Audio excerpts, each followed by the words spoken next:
भूत है, पिशाच है, प्रेत है, क्या है हम, है? तो पहली विधि है ब्रह्म विवाह। ब्राह्मण विवाह का तात्पर्य है कि ब्राह्मण देवता ने वेद मंत्रोच्चारण किया हो, रजामंदी से हुआ हो, माता पिता सबकी हाँ थी, सबकी इच्छा मर्जी से, राजी खुशी से जो विवाह होता है वेद मंत्र ध्वनि के साथ में, वो विवाह कहलाता है ब्राह्मण विवाह। ये पहला तरीका, जिसको आज की भाषा में बोलते हैं अरेंज मैरिज। दूसरा है कौन सा? गंधर्व विवाह।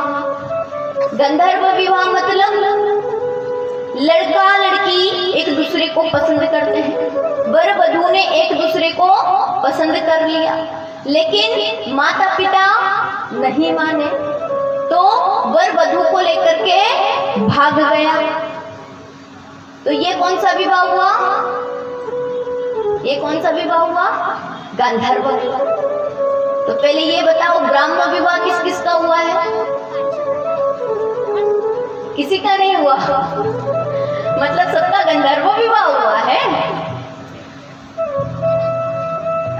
अच्छा, हो सकता है आप तीसरे और चौथे नंबर वाले होंगे।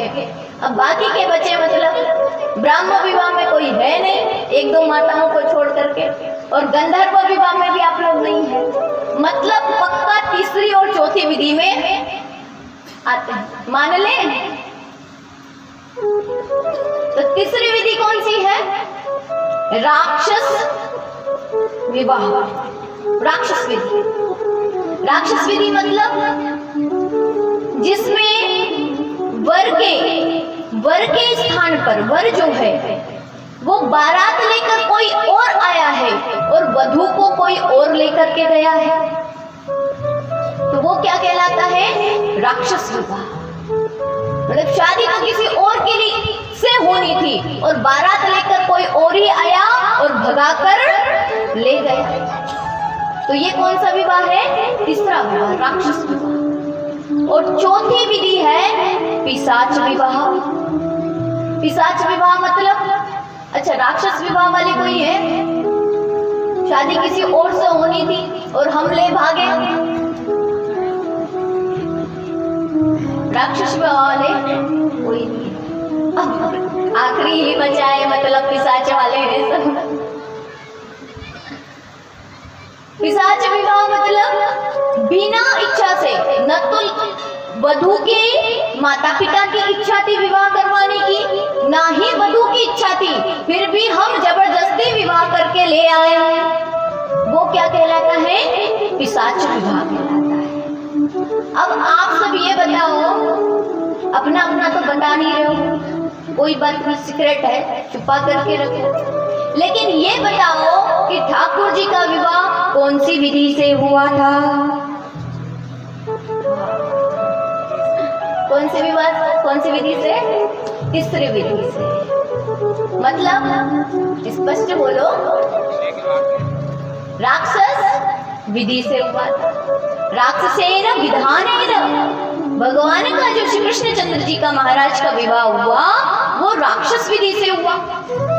अब हम आप सब सोचेंगे कि भैया ये राक्षस विधि से भगवान ने क्यों विवाह किया है? तो भगवान तो मानव जैसे कर लेते, देवता जैसे कर लेते, भगवान होकर के राक्षस विधि से भगवान को विवाह क्यों करना पड़ा भला? ऐसी क्या जरूरत आन पड़ी? तो आइए कारण जानते हैं कि भगवान ने राक्षस विधि से विवाह क्यों किया। देखिए, बताइए, रुक्मणी जी कौन है? रुक्मणी जी कौन है? साक्षात लक्ष्मी है, लक्ष्मी स्वरूप है रुक्मणी जी। और जो लक्ष्मी है वो केवल और केवल किसकी हो सकती है? केवल और केवल नारायण की हो सकती है। लक्ष्मी सदा से नारायण की थी, नारायण की है और नारायण की ही रहेगी। लक्ष्मी पति केवल एक ही हो सकता है और वो केवल और केवल कौन है? नारायण। नारायण के सिवा कोई लक्ष्मी का पति हो ही नहीं सकता। एकमात्र नारायण ही है जो लक्ष्मी के पति हो सकते हैं। लेकिन अगर लक्ष्मी को कोई और पति बनाना चाहे, कोई और लक्ष्मी पति बनना चाहे, तो क्या होगा? लक्ष्मी के प्रति कोई भोग बुद्धि रखेगा तो उसका सर्वनाश हो जाएगा। देखिए, यहाँ से लक्ष्मी के दो अर्थ जोड़ करके चलना। कौन कौन से? एक तो माता लक्ष्मी, और एक जो माता लक्ष्मी से भी ज्यादा हमें प्रिय है, जो साक्षात लक्ष्मी हम मानते हैं, नोट, रुपया, पैसा, जिससे हमें बहुत प्रेम है। तो लक्ष्मी जब शब्द आए तो दोनों को जोड़ करके देखिएगा कि लक्ष्मी हमारी माता है। लक्ष्मी क्या है? माता है। और लक्ष्मी नारायण की केवल पत्नी हो सकती है। हम सब कभी भी लक्ष्मी पति नहीं हो सकते। लेकिन गलती हम कहाँ करते हैं?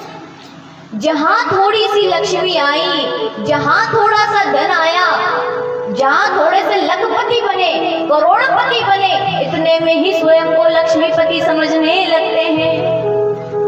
समझने लगते हैं ना? थोड़ा सा धन दौलत ज्यादा आ जाए तो लक्ष्मीपति समझने का मतलब क्या है?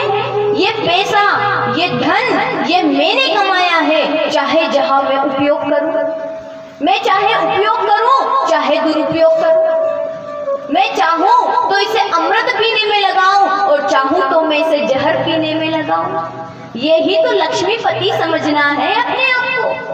आपके पास में जो लक्ष्मी है उसे माता की तरह समझोगे तो कभी उसका दुरुपयोग नहीं करोगे।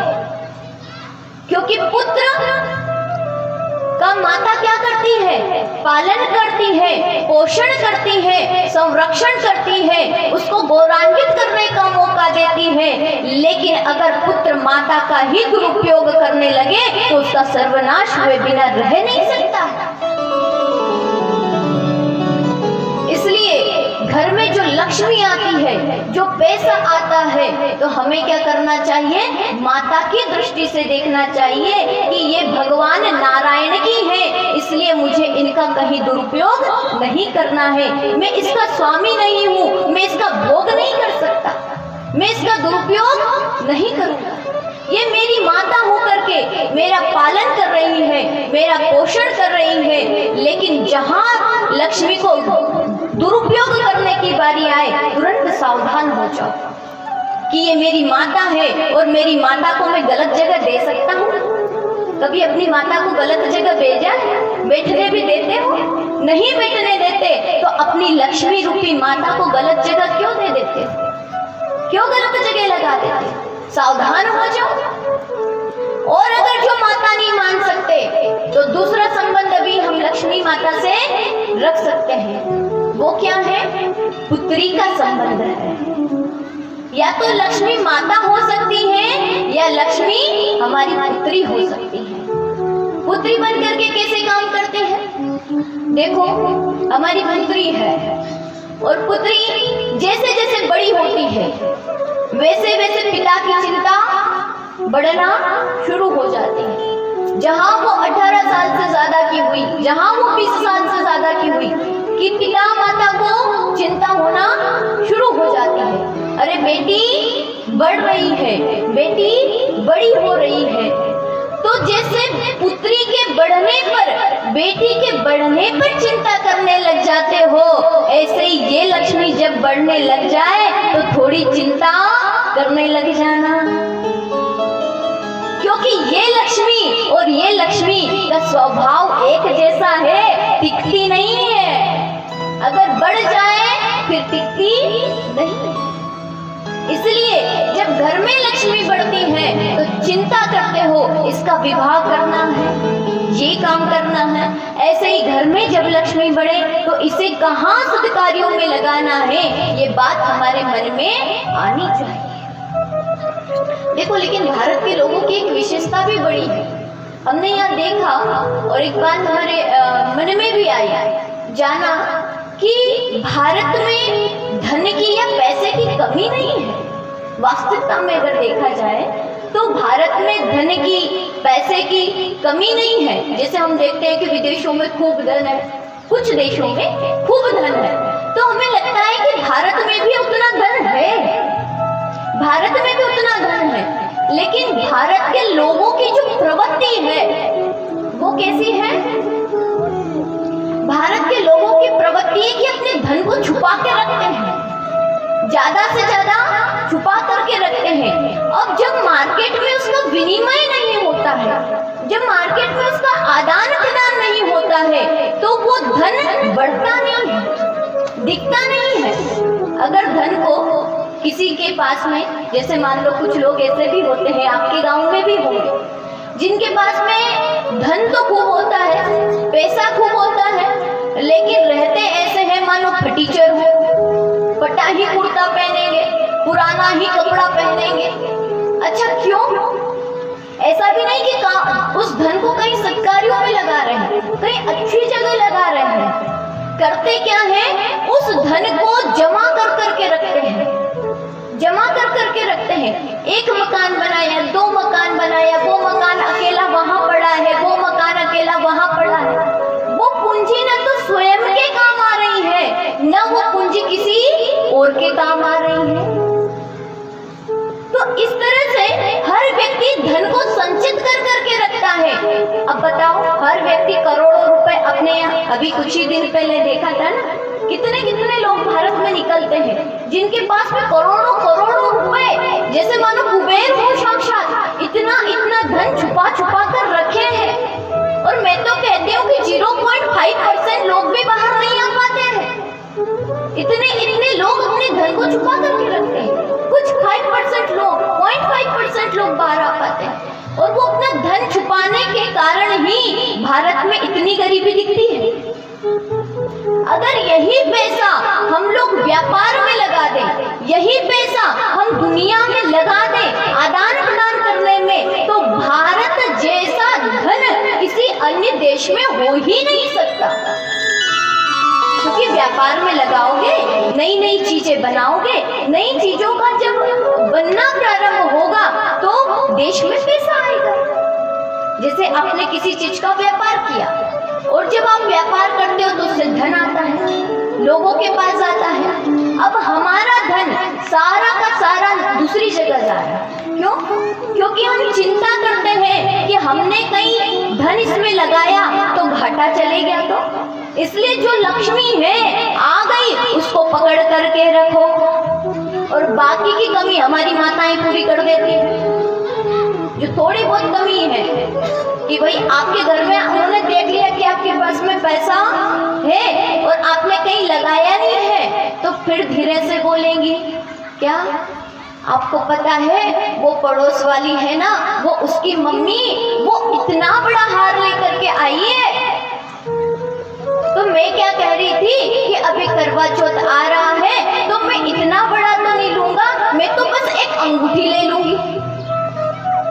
इतना बोल करके आपने वो जो बचा बचा के संपत्ति रखी थी वो एक अंगूठी में परिणित हो जाती है। हमने एक बार तो एक खबर ये भी सुनी थी कि भारत सरकार के पास में केवल और केवल हमें लगभग में अभी ध्यान है कि केवल और केवल 200 क्विंटल सोना है। भारत सरकार के पास में केवल और केवल 200 क्विंटल सोना है, और भारत की जनता के पास में 2000 क्विंटल से भी ज्यादा सोना है। तो ये क्यों है? क्योंकि हम हमारी संपत्ति को बचा करके रखना चाहते हैं। और माताएं क्या कहती हैं? विपदा में काम आएगा। सोना लेने का इनका कारण क्या है? बहाना क्या है? कोई विपरीत परिस्थिति आ गई, कोई खराब स्थिति आ गई, तो उस स्थिति में काम आएगा। लेकिन ये बताओ, ये स्थिति कभी जिंदगी में आई है? इतना तो है कि भोजन आपको मिलता रहेगा, और ये स्थिति आप जानते भी हैं कि ठाकुर जी आपके जीवन में देगा नहीं, लेकिन सोच हमारी ऐसी है, सोच हमारी ऐसी। इसलिए जिस प्रकार से एक बेटी के बढ़ने पर चिंता करते हो, उसी प्रकार से लक्ष्मी रूपी धन जब बढ़ने लगे तो चिंता करना शुरू कर देना। और चिंता करके क्या करना है? कि अब क्या करूं लक्ष्मी माता आपका क्या करूं, लक्ष्मी माता आपका क्या करूं, ये चिंता नहीं करना है। जैसे अपनी पुत्री के लिए वर ढूंढना शुरू कर देते हो, कोई व्यापारी ढूंढता है, कोई सरकारी ढूंढता है, तो कोई चौकीदारी ढूंढता है, सब अपने अपने अनुसार अपनी अपनी कन्या के अनुसार वर को ढूंढते हैं। उसी प्रकार से हमें भी जब लक्ष्मी बढ़ने लग जाए, धन बढ़ने लग जाए, तो क्या करना चाहिए, उसका वर ढूंढ लेना चाहिए। अपनी लक्ष्मी के लिए नारायण ढूंढना शुरू कर दो। अभी नारायण कौन है भला, हमारी लक्ष्मी को कौन ले जाएगा, बेटी को तो कोई भी ले जाएगा, ये बात पक्की है। इस लक्ष्मी को कौन ले जाएगा, इसको भी कोई भी ले जाएगा, लेकिन वो खुद ले जाएगा उसमें और आप दोगे, दोनों में अंतर है ना। एक तो ले जाएगा और एक आप खुद विदा करोगे, दोनों में अंतर होगा।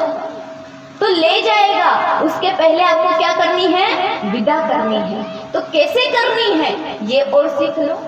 ये इस लक्ष्मी का नारायण कौन है, कहीं यज्ञ हो रहा हो, कहीं भागवत की कथा हो रही हो, कहीं पर मंदिर का निर्माण हो रहा हो, कहीं पर निःशुल्क चिकित्सालय चल रहा हो, कहीं पर अन्न क्षेत्र चल रहा हो, ऐसी जगहों पर हम अपनी लक्ष्मी को लगा सकते हैं।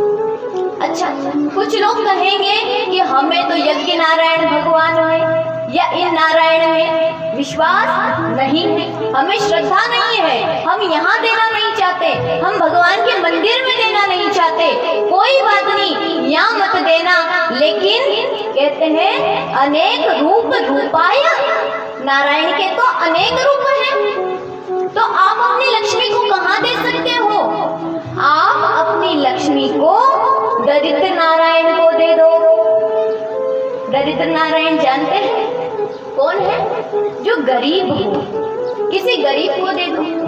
या फिर आजकल गरीब का भी कलयुग है, सारी स्थितियां बहुत ज्यादा बदल गई हैं। सबसे अच्छा उपाय है, जैसे हम तीर्थ क्षेत्रों में जाते हैं तो वहां पर क्या चलता है, अन्न क्षेत्र चलते हैं साधु संतों के, वो अकिंचन सत्य साधु वहां पर निवास करते हैं, जिन्होंने अपने जीवन में एक लोटा भी अपने पास नहीं रखा है।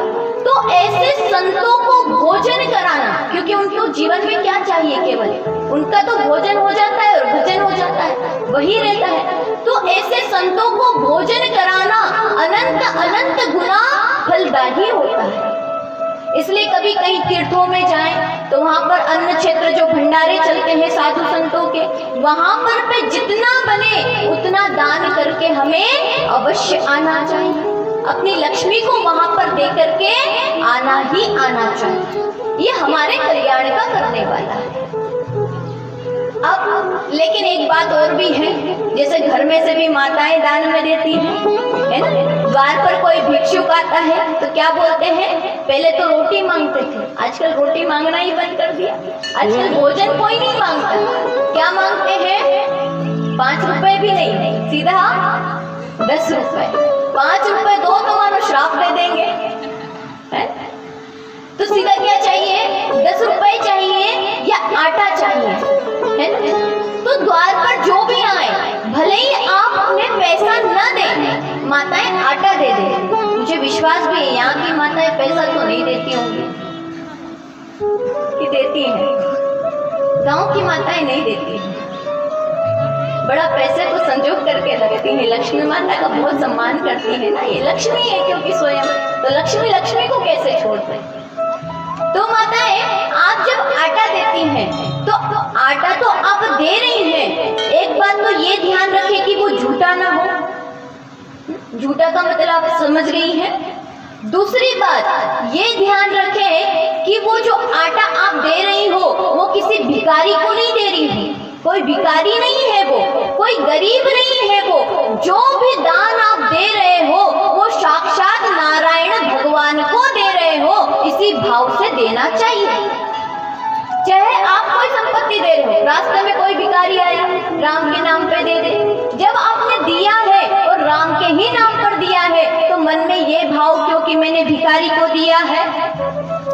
ये मानो ही मत, इस रूप में मैं साक्षात नारायण को दे रहा हूँ, मैं अपनी लक्ष्मी नारायण को प्रदान कर रहा हूँ, इसी भाव से देना। क्यों?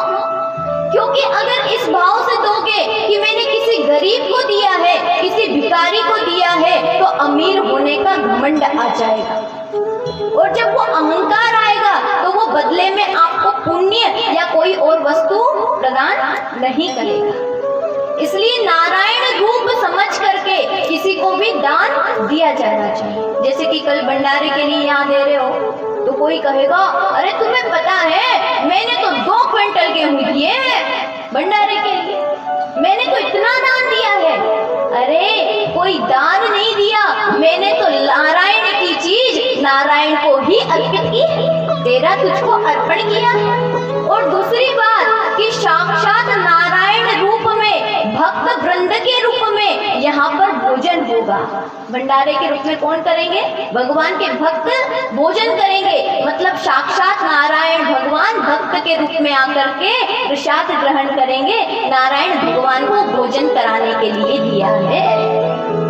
जब नारायण के रूप में दोगे तो नारायण की विशेषता है, भगवान की विशेषता है कि जो आप उनको देते हो 1000 गुना करके वो आपको देते हैं।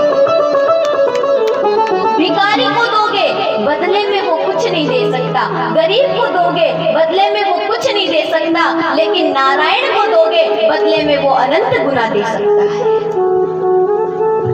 दूसरी बात कि जैसे अब देखो, पुत्री के लिए वर ढूंढ लिया, अब पुत्री को विदा करने की बारी है, तो कुछ लोग क्या करते हैं, समय पर अगर विदा न किया जाए, पुत्री का विवाह समय पर न किया जाए, तो पुत्री क्या करेगी? क्या करेगी? खुद से वर ढूंढेगी और निकल जाएगी।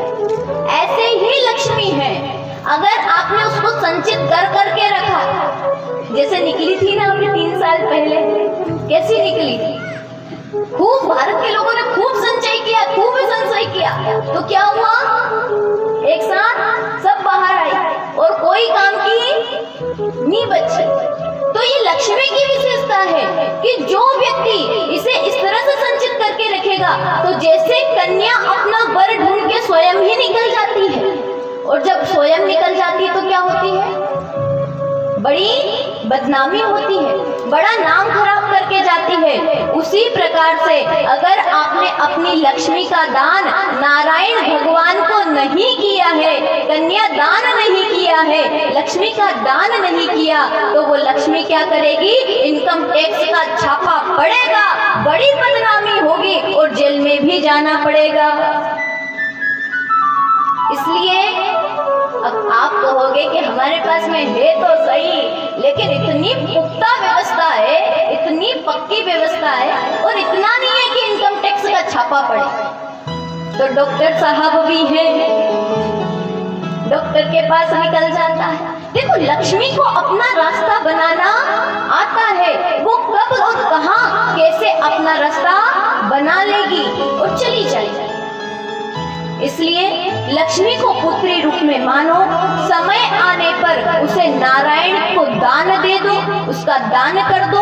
अगर दान नहीं किया तो वो आपका बदनाम करके चली जाएगी, अंत में यही है, या तो नाश कर दे। तो आइए एक भजन के माध्यम से हम आगे की कथा में प्रवेश करेंगे। सांवरियों से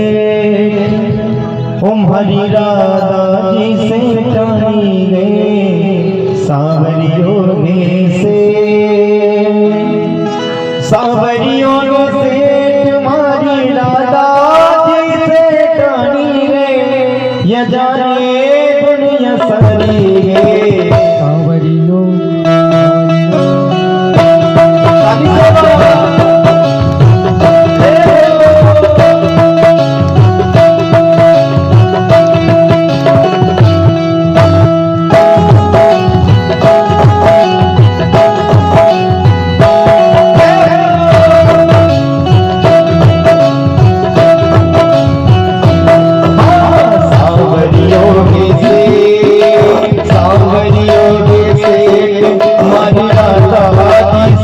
जानी गे सांवरियों में से तुम्हारी राधा जी से जानी गे या जानिए दुनिया सारी गे सांवरियों में से तुम्हारी राधा जी से जानी गे सांवरियों में से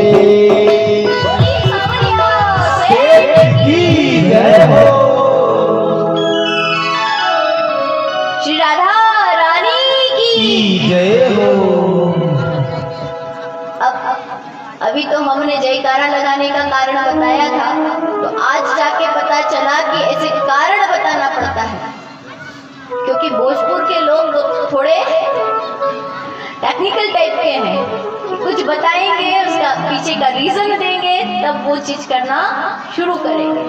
तो जैसे अभी जयकारे का रीजन बताया था, तो सबने जयकारा 8 दिन में आज लगाया है, अच्छा वाला। तो अब नृत्य करने का भी कारण बता देते हैं कि कथा में नृत्य क्यों कर लिया कर, या ताली क्यों बजा लिया कर।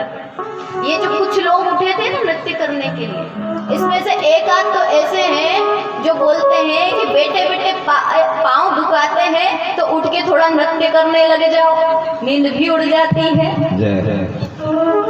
तो माताओं के साथ ये समस्या होती है कि वो एक जगह कुछ देर ज्यादा देर तक बैठ नहीं पाती, तो थोड़ा भजन हो जाए तो नृत्य कर लिया, पैर भी ठीक हो गए और भगवान के सामने नृत्य भी हो गया। ऐसा कब मौका मिलेगा जब हम भगवान के सामने नाचेंगे। अब 2 दिन और बचे हैं, तो पैर भी ठीक हो जाए, भगवान के सामने नृत्य करना भी हो जाए। और जिनको नृत्य करना नहीं आता, तो वो बैठे बैठे हाथ ही ठीक कर लो। तो करतल ये भगवान ने जो हमें हाथ दिए हैं, कर दिए हैं, इनका सदुपयोग कर ले और ताली बजा ले। और आपके भाग्य में तो भगवान ने नृत्य आप कर नहीं सकते हो, तो कम से कम बैठ करके ताली तो बजा लो। कभी कभी मौका मिलता है, कहाँ बार बार मौका मिलता है। तो ठीक है, आगे की कथा में प्रवेश करते हैं। अब भगवान के ये तो हमने पहला विवाह देखा, जो कि राक्षस विधि से हुआ। अब अन्य विवाहों की चर्चा करते हैं। भगवान के कुल विवाह कितने हुए? कितने? 16,108। तो अब भगवान के आगे के विवाह की कथा हम सुनेंगे। पहला विवाह हुआ रुक्मणी मैया से, दूसरा विवाह हुआ जामवती जी से, जामवंत जी की पुत्री जामवती जी से। तब यहाँ पर सुखदेव जी महाराज से राजा परीक्षित ने प्रश्न किया, ये जामवंत जी कौन से हैं? रामा अवतार वाले ही हैं क्या? बोले हाँ जी, ये बिल्कुल रामा अवतार वाले जामवंत जी हैं, जिनकी पुत्री से ठाकुर जी का दूसरा विवाह जामवती जी से हुआ था। तो ये कैसे हुआ? आइए संक्षिप्त में हम सब कथा में प्रवेश करते हैं। सत्राजित नाम के एक राजा थे। तो राजा के पास में स्तय मंथक नाम की एक मणि थी, और वो मणि की विशेषता थी कि उसकी अगर 8 घंटे, देखो मणि की विशेषता सुनना कैसी है। अगर 8 घंटे उस मणि का रोज पूजन किया जाए तो वो 8 भार सोना देती थी। 8 घंटे अगर नित्य पूजन किया जाए तो 8 भार सोना देती थी। अब 8 भार सोना किसे कहते हैं, पहले तो ये बताओ, फिर तो मणि मिले। 8 भार सोना मतलब 1 ग्राम नहीं, 2 ग्राम नहीं, 10 ग्राम नहीं, 100 ग्राम नहीं, कितना? 2 क्विंटल सोना। 8 भार सोना किसे बोलते हैं? 2 क्विंटल सोना वो नित्य प्रति देती थी। ऐसी उस मणि की विशेषता थी।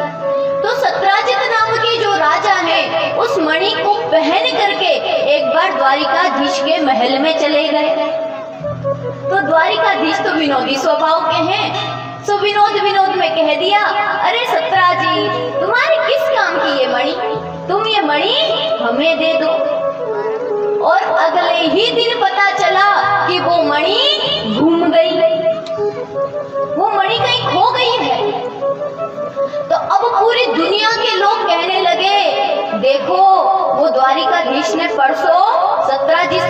मांगी थी और जब नहीं दी तो सत्यजित द्वारिकाधीश ने क्या करा? बचपन का चोट है ना, आदत है उसकी तो चोरी करने की। देखो मणि चुरा ली, मणि को चुरा करके ले गया, द्वारिकाधीश ने चुरा लिया, द्वारिका का राजा बन गया पर चोरी की आदत नहीं छूटी, ऐसा लोग कहने लगे। और देखो ये भगवान के ऊपर कलंक है, कलंक लगा है, चोरी का आरोप लगा है। तो जीवन में कभी कभी हम लोगों के ऊपर भी कई बार आरोप लग जाते हैं। कभी अच्छा काम जो व्यक्ति करता है, वो कहते हैं ना, सफेद कपड़े पे थोड़ा भी दाग लग जाए तो वही दिखता है। उसी प्रकार से आप जीवन में बहुत अच्छे कार्य कर रहे हैं, बहुत कुछ अच्छा कर रहे हैं, तो आप ये आशा तो करना ही मत कि आपके ऊपर लाछन नहीं लगेगा या आपके ऊपर कलंक नहीं लगेगा। अगर आप अच्छा बुरा काम कर रहे हो तो कलंक की जगह ही नहीं। कचरे के ढेर को कौन कहता है कि कचरा पड़ा है? तो बुरे काम करने वाले को कोई नहीं कहेगा, लेकिन अच्छे काम करने वाले के ही चरित्र पर दाग लगाए जाते हैं, उस पर ही लाछन लगाया जाता है। इसलिए जीवन में कभी लाछन लगे, कभी चरित्र पर कलंक लगे, कभी कोई बात आए सुनने में, तो अपने आप को समझ लेना कि मैं भी थोड़ा सफेद कपड़े जैसा हूँ और मैं भी थोड़ा ठाकुर जी की गिनती में आ रहा हूँ। उन पर भी कलंक लग गया तो हम सब आप कौन सी बड़ी बात है? ठाकुर जी पर कलंक लगा, भगवान ने कहा कलंक को मिटाना तो पड़ेगा। भाई कपड़े में दाग लग जाए तो धोना तो पड़ता है, मिटाना तो पड़ता है। तो भगवान ने कहा कलंक को कैसे मिटाया जाए? तो जंगल में गए, पता चला कि जो सत्यजित का भाई है प्रसेन, वो मणि को पहन करके गया था जंगल में आखेट खेलने के लिए। तो वो तो शिकार कर न सका, उसका शेर ने शिकार कर लिया, और जब शेर ने उसका शिकार कर लिया, मार दिया, तो वो मणि वहीं पड़ी रह गई। जामवंत जी उस मणि को देख करके, उसकी सुंदरता को देख करके उठा कर ले आए और अपनी पुत्री को खेलने के लिए दे दिए। भगवान जंगल में गए, भगवान ने जंगल में देखा प्रसेन मरा पड़ा है, वहां पर एक रीछ भालू के निशान दिखाई दे रहे पैरों के। भगवान उन पैरों के निशान के पीछे पीछे जब गए तो जामवंत जी की गुफा के पास पहुंच गए। अब जैसे ही भगवान ने जामवंत जी की गुफा में प्रवेश किया है, वैसे ही जामवंत जी ने हुंकार भरते हुए भगवान पर हमला बोल दिया और भगवान के साथ युद्ध करने लगे। कहते हैं जामवंत जी और भगवान द्वारिकाधीश का 27 दिन तक युद्ध चला है। कितने दिन तक? 27 दिन तक। और जब 27 दिन तक युद्ध चला, 28वें दिन जामवंत जी महाराज चरणों में गिर पड़े।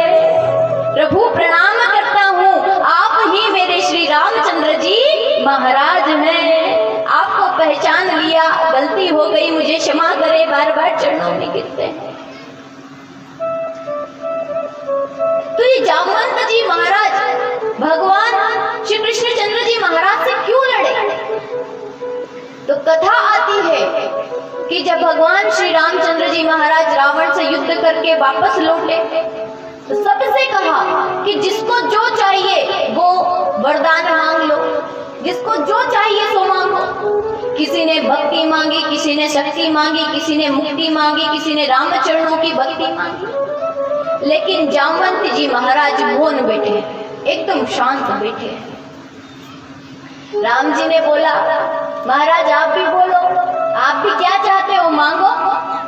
जामवंत जी कहते हैं, प्रभु एक ही इच्छा है। बोले क्या? आपसे 2-2 हाथ करने की है। क्यों? क्योंकि रावण के साथ युद्ध तो किया, लेकिन उसकी सेना में कोई मेरी बराबरी का नहीं था, कोई मेरी टक्कर का नहीं था, इसलिए मेरी युद्ध करने की इच्छा शेष रह गई है। इसलिए इच्छा है, चाहता हूँ कि आप ही से 2-2 हाथ कर लूं। भगवान राम जी बोले, अभी तो मर्यादा में बंधे हैं, स्वामी और सेवक युद्ध करे, ये मर्यादा के अनुकूल नहीं है। इसलिए इस अवतार में मैं आपके साथ युद्ध नहीं कर सकता। जब अगले अवतार में आऊंगा तो आपकी ये इच्छा पूरी कर दूंगा। और भगवान भक्त की इच्छा नहीं रखते, इसलिए भक्त को जन्म भी लेना पड़ता है दोबारा, और कहीं कहीं बार तो रुकना भी पड़ता है। तो यहाँ पर जामवंत जी महाराज के साथ आज युद्ध हुआ। जामवंत जी महाराज की इच्छा पूर्ण कर दी भगवान ने। जब जामवंत जी का और इनका युद्ध पूर्ण हुआ तो जामवंत जी कहते, प्रभु आज आपका दर्शन करके मैं धन्य हो गया, आज इच्छा खत्म हो गई, अब आपके नाम का जप करना शुरू करूंगा। इसलिए ये मेरी एक कन्या है, इसे आपको देना चाहता हूँ। ये मणि भी ले जाओ और मेरी पुत्री को भी ले जाओ। बोलिए द्वारिकाधीश भगवान की जय। इस तरह से भगवान का दूसरा विवाह जामवती जी से हुआ। अब भगवान जब मणि लेकर के वापस आए हैं तो मणि किसे दी? सत्राजित को दी, ताकि लाछन मिटे।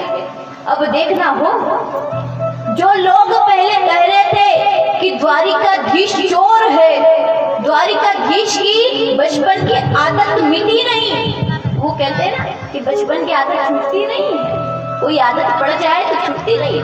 तो लोग जो भगवान के विमुख बोल रहे थे, विपक्ष में बोल रहे थे, अब वही लोग भगवान के पक्ष में हो गए। और क्या कहते हैं, अरे हम तो जानते थे द्वारिकाधीश के पास कोई कमी है क्या, वो कोई चोरी करते हैं, ये सत्राजित ही खराब है जो भगवान के ऊपर लाछन लगाया।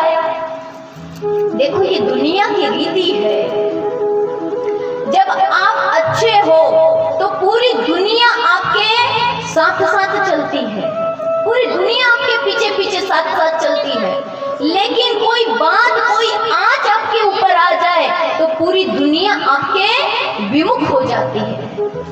वो कहते हैं ना, ये पब्लिक है साहब, पब्लिक है, इसका कोई ठिकाना नहीं, कब ये वाह वाह करने लगे और कब इसकी वाह वाह हवा हो जाए। दो पल में ऊपर उठाना और दो पल में नीचे गिराना, इस पब्लिक से बड़ा कोई और जानता सीखता ही नहीं। और हम लोग क्या करते हैं, देखो ये बात हमने क्यों कही, ये बात हमने इसलिए कही क्योंकि व्यक्ति जीवन भर ये प्रयास करता है कि मैं लोगों की नजर में ऊपर उठूं। अच्छा करता है कि नहीं? अधिक से अधिक धन कमाता है, मेरी और बड़ाई होगी, मेरी और वाहवाही होगी, मैं और अच्छा काम करूंगी, और खूब करता है। लेकिन गलती से भी एक गलती करके देखो, आप गलती से भी एक गलती करके देखो, जहां सिर पे बिठाया था वहीं से लेके नीचे गिरा देती है, वहीं से गिरा देती। इसलिए इस पब्लिक के चक्कर में अपनी आत्म शांति छोड़ करके, आत्मानुभव छोड़ करके इस पब्लिक के चक्कर में वाहवाही लूटने में मत लगना कि ये मेरी वाहवाही करे। सत्य निष्ठा, सत्य के मार्ग पर चलना, धर्म के मार्ग पर चलना, चाहे ये पब्लिक आपके ये जनता जनार्दन पीछे चले या न चले, आप अकेले चलना, लेकिन सत्य के रास्ते पर, धर्म के रास्ते पर चलना। क्यों? क्योंकि सत्य सनातन है। सत्य के रास्ते पर चलने वाला कभी गिरता नहीं है, कभी ठोकर नहीं खाता है। जो अधर्म के रास्ते पर चलेगा, जो गलत रास्ते पर चलेगा, वो भी इस जनता जनार्दन के लिए। कई लोग क्या करते हैं, क्योंकि धन कमाने से प्रतिष्ठा होती है, उस प्रतिष्ठा के चक्कर में कई बार अधर्म का रास्ता अपना लेते हैं, गलत मार्ग अपना लेते हैं, तो धन तो खूब कमा लेते हैं, फिर एक न एक दिन पकड़े जाते हैं। और देखो कर्म का सिद्धांत तो अकाट्य है।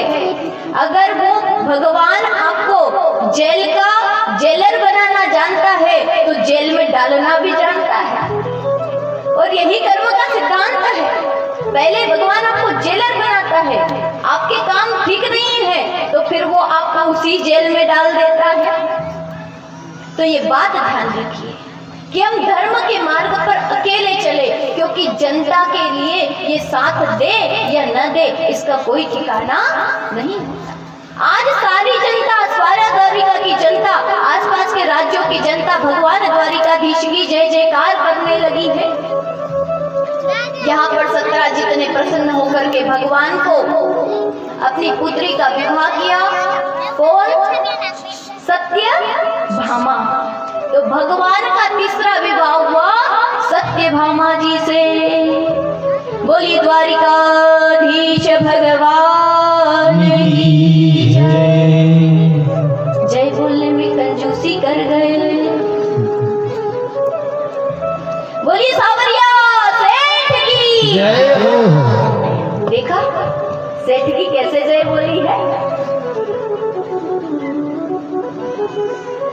तो तीसरा विवाह हुआ सत्यभामा जी से। अब चौथे विवाह की ओर चलते हैं। 3 विवाह याद है। पहला रुक्मणी जी, दूसरा जाम्बती जी और तीसरा सत्यभामा जी। और चौथा कौन है? तो एक बार अर्जुन और भगवान श्री कृष्ण दोनों वन में गए घूमने के लिए। रास्ते में एक नदी दिखाई दी। उस नदी के किनारे पर एक सांवली सलोनी स्त्री बैठी हुई थी, लेकिन मुख पर उसके बड़ा तेज था। तो वो एक योगिनी दिखाई दे रही थी, मानो कोई योग करती हो। तो इस तरह से बैठी हुई जब एकांत में उन्हें देखा तो अर्जुन ने पूछा, देवी आप यहाँ क्या कर रही हो? वो देवी बोली, मेरा नाम कालिंदी है और मैं भगवान श्री कृष्ण को पति रूप में वरण करने के लिए यहाँ बैठी हूँ। बोले फिर चिंता किस बात की है? यहाँ बैठने से काम नहीं चलेगा, आप हमारे साथ चलिए।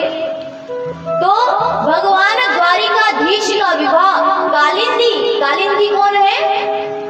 कालिंदी किसे कहते हैं? अरे बोलो, कालिंदी कौन है? हाँ, यमुना महारानी। तो भगवान का चौथा विवाह यमुना महारानी के साथ हुआ। बोली यमुना महारानी की जय हो। इस तरह से भगवान का चौथा विवाह यमुना महारानी के साथ हुआ। और 5वां विवाह जो हुआ भगवान का, वो विंद और अरविंद नाम के 2 भाई थे। उनकी बहन है मित्रवृंदा। क्या नाम है? मित्रवृंदा। तो 5वां विवाह हुआ मित्रवृंदा से। और आप जानते हैं ये कहाँ की थी? कहाँ की थी? अवंतिकापुर धाम उज्जैन की थी। मतलब ठाकुर जी के उज्जैन से 2 रिश्ते हैं।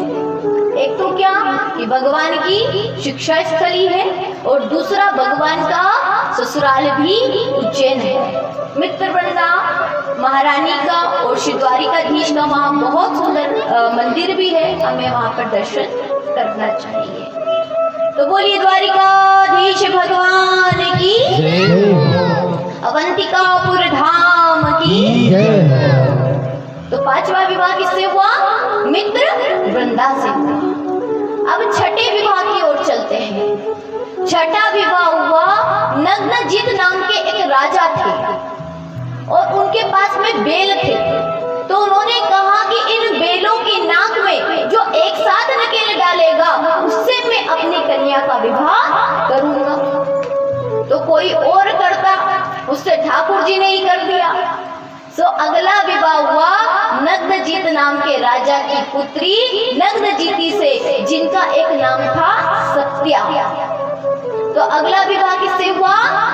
सत्या महारानी से हुआ। तो एक एक करके पहले बता दूं, जल्दी जल्दी। रुक्मणी जी, अरे कोई तो बोलो, रुक्मणी तो बताओ। हाँ, सत्यभामा, कालिंदी, मित्रवृंदा और आखिरी सत्या। अभी 2 और हैं। तो एक राजाधी देवी नाम की स्त्री थी जो कि राजपाट का कार्य संभालती थी। उनके पति नहीं थे, उन्होंने स्वयं ही राज्य को संभाला था। लेकिन उनके मन में इच्छा थी, उनका कोई पुत्र भी नहीं था, केवल एक कन्या थी। तो वो ठाकुर जी को ही पुत्र रूप में मानती थी। तो उनने मन में विचार किया कि जो दामाद होता है वो भी बेटे के समान होता है, इसलिए उन्होंने अपनी पुत्री का जो विवाह है वो किससे करा दिया? द्वारिकाधीश से करा दिया। इसलिए इनकी पुत्री का नाम कौन है? भद्रा। ये कौन है? भद्रा महारानी। तो भद्रा जी का विवाह हुआ भगवान द्वारिकाधीश से। ये 7वीं पटरानी है भगवान की। कौन है? भद्रा। अब 8वां विवाह हुआ लक्ष्मणा जी से। किससे हुआ? लक्ष्मणा से। इस तरह से भगवान द्वारिकाधीश के 8 विवाह संपन्न हुए। और कहते हैं भगवान की जो अष्टधा प्रकृति है, कहते हैं ना, भूमि रापो नलो वायु खम मनो बुद्धिरेव च अहंकार इति में भिन्ना प्रकृति दृष्टधा। ये जो 8 प्रकृति है, यही भगवान की अष्टपटरानियां बन करके आई है। तो अभी भगवान के विवाह कितने हुए? 8। ठीक है। अब चलते हैं 16,100 विवाह पर। तो भौमासुर नाम का एक दैत्य था, जिसके पास में बल की अधिकता थी, जो भूमि से उत्पन्न हुआ था। बल की अधिकता और धन की अधिकता। देखो एक चीज समझ लेना, एक तो बल, धन और यश, ये तीनों बढ़ने लग जाए तो सावधान हो जाना चाहिए। क्यों? क्योंकि ये जब आते हैं तो बुद्धि को हर लेते हैं। किसी भक्त ने तो बहुत अच्छी बात कही है कि जब लक्ष्मी आती है तो बुद्धि अच्छे की हर जाती है। अरे साहब, मानव की तो क्या बात करें, नारायण की भी हर जाती है। तो बोले नारायण की बुद्धि कैसे हर गई? लक्ष्मी जी है नारायण भगवान के पास। अरे बोले जब से लक्ष्मी जी से विवाह किया है तो जिस सांप पर कोई गलती से भी पैर न रखे, उसी पे जाके सो गए। बताओ, अच्छा बुद्धि हर ली गई कि नहीं? जिस सांप पर कोई गलती से पैर रखना भी ना पसंद करे, उस शेष शैया पर सोने पहुंच गए। ये बुद्धि ही तो हारी गई है, बुद्धि ही तो मारी गई है। तो इस तरह से हम देखते हैं कि भगवान जो है वो बुद्धि देते हैं, धन देते हैं, बल देते हैं, लेकिन उसके साथ में विवेक का होना आवश्यक है। अगर विवेक नहीं है तो वो सब कुछ नाश कर लेगा। जैसे किसी के पास में बहुत लक्ष्मी होती है तो वो क्या करते हैं? बड़ी बड़ी गाड़ियां खरीदते हैं, फिर इतना फास्ट चलाते हैं कि हाथ पैर तोड़ लेते हैं। फिर जब हाथ पैर टूट जाते हैं फिर घर में बैठ जाते हैं। तो लक्ष्मी जब भी आए, जब भी बल आए, तब सावधान होकर के उसका प्रयोग करें। यहाँ पर भौमासुर ने क्या किया? बल की अधिकता के कारण इतना अंधमंद हो गया कि उसने 20,000 राजकुमारियों को कारागृह में बंद कर दिया। और उन 20,000 राजकुमारियों को बंद करके ये विचार किया कि जब ये 16,000 को बंद किया और विचार किया कि जब ये 20,000 हो जाएंगी तब इनसे विवाह करूंगा। अब बताओ पगलाया कि नहीं पगलाया? लोगों से एक ना संभाली जाए और उन्हें 20,000 विवाह करना है। क्यों? ये प्रकृति के नियम को तोड़ने की बात है, बल की अधिकता है, इसलिए ऐसा किया। 20,000 राजकुमारियों से विवाह करने का विचार बनाया। देवताओं ने आकर के स्तुति की, भगवान से कहा भगवान इस भौमासुर का उद्धार कीजिए। तो भगवान गए हैं और भौमासुर का उद्धार कर दिया। इस तरह से भौमासुर का उद्धार करके भगवान ने वो जो 16,100 राजकुमारियां थी उनसे एक साथ एक मुहूर्त में विवाह कर लिया। इस तरह से भगवान के कुल विवाह कितने हो गए? 16,108। और यही है श्री द्वारिकाधीश के ठाट। इस तरह से द्वारिकाधीश भगवान के 16,108 विवाह हुए। और देखो 16,108 केवल विवाह ही नहीं किए। भोजपुर की जनसंख्या कितनी है? लगभग कितनी होगी? कितनी भी होगी, लेकिन 16,108 शायद नहीं होगी। 16,000 तक तो नहीं होगी। इतनी तो भगवान की रानियां थी। और इतना ही नहीं, सबसे 10-10 पुत्र और 1-1 पुत्री थी। जरा गणित लगाओ, कितना होता है? तो 1,00,000 77,188। हरी बोल। तो इतनी जनसंख्या तो उनके परिवार की है। और पूरी द्वारिका की संख्या कितनी है? लगभग 56 करोड़। लगभग कितनी है? 56 करोड़। अब बताओ, भगवान इतना बड़ा साम्राज्य, इतना कुछ लेकर के बैठे हैं, लेकिन कभी भगवान मुंह लटका कर नहीं बैठे हैं। भगवान इतना कुछ करते हैं, इतना बड़ा परिवार संभालते हैं, इतना कुछ संभालते हैं, लेकिन आपने कभी भगवान का कोई ऐसा फोटो देखा हो जिसमें भगवान सिर पे हाथ धर के बैठे हो? ऐसा कोई पोज दिया भगवान का? देखा है? भगवान कभी ऐसे नहीं बैठे। हर स्थिति, हर परिस्थिति में भगवान मुस्कुराते ही दिखते हैं, कुंद कली की तरह खिलते हुए दिखते हैं। भगवान का एक नाम क्या भी है? मुकुंद। तो भगवान हर स्थिति में, हर परिस्थिति में मुस्कुराते रहते हैं। बोलिए बांके बिहारी लाल की जय। सांवरी